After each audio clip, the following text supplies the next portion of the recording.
Le rêve commence très tôt dans la vie humaine. Dès le premier mois, un bébé est déjà capable de rêver. Certains chercheurs pensent même que le fœtus rêve déjà dans le ventre de sa mère. Chez le nourrisson, les rêves occupent une place immense. Environ 50 à 60% de son temps de sommeil est constitué de sommeil paradoxal, la phase durant laquelle les rêves apparaissent. Ces rêves jouent un rôle essentiel dans son développement. Ils permettent à son cerveau de rester actif, de renforcer la mémoire et d'organiser les expériences qu'il vient de vivre. Mais comme le cerveau du bébé est encore en construction, ces rêves restent très simples. Il ne s'agit pas encore de véritables histoires. Le bébé revit plutôt les sensations de sa journée. La chaleur des bras qui le portent, la prise du biberon, les caresses, ou encore les sons et les odeurs qu'il a perçus pendant son éveil. À ce stade, il n'y a pas encore de pensée symbolique ni de scène organisée. Peu à peu, à mesure que l'enfant grandit, son univers de rêve devient plus riche et plus complexe. Vers l'âge de 18 mois, ses rêves commencent déjà à se structurer davantage. Cependant, ce n'est qu'avec l'apprentissage du langage que l'enfant devient capable de se souvenir réellement de ses rêves.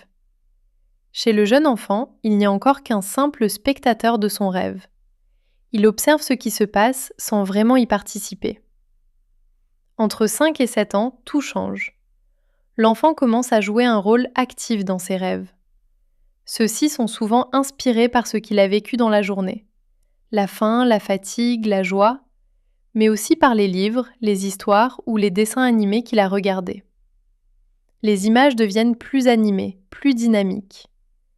Puis, entre 7 et 9 ans, les rêves commencent à ressembler à ceux des adultes. L'enfant s'implique désormais physiquement et émotionnellement dans ce qu'il vit pendant son sommeil. L'affectivité prend une place importante. Les animaux apparaissent souvent plus fréquemment que les humains dans ses rêves. Les situations peuvent être étranges, parfois même violentes ou extravagantes, mais elles se terminent souvent de manière magique et heureuse, bien plus que dans les rêves des adultes. Cependant, les rêves des enfants restent généralement plus courts, ce qui reflète les limites de leur capacité cognitive. En grandissant et en devenant adolescent, les rêves s'allongent progressivement, même s'ils restent encore un peu plus courts que ceux des adultes. À cette période, ils sont souvent marqués par de nombreuses interactions sociales, notamment avec les amis et les camarades.